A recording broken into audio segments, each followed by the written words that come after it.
Hi అండి, అందరికి నమస్తే. Welcome to our channel Manmayashri rangoli channel. మా ఛానల్ మీకు నచ్చినట్లయితే లైక్ చేయండి, షేర్ చేయండి, కామెంట్ చేయండి, సబ్స్క్రైబ్ చేసుకోండి.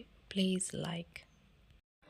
బ్రహ్మమురారి సురార్చితలింగం నిర్మల భాషిత శోభితలింగం జన్మజ దుఃఖ వినాశకలింగం తత్ప్రణమామి సదా శివలింగం.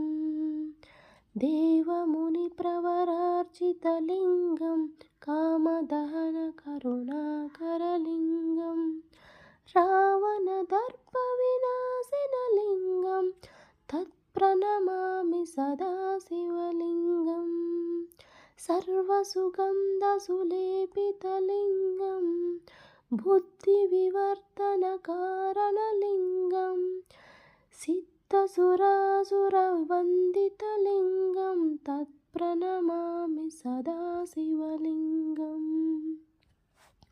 కనక మహాఫలిభూషితలింగం దక్షసుయజ్ఞ వినాశనలింగం ఫణిపతి వేష్టిత శోభితలింగం తత్ప్రణమామి సదా శివలింగం.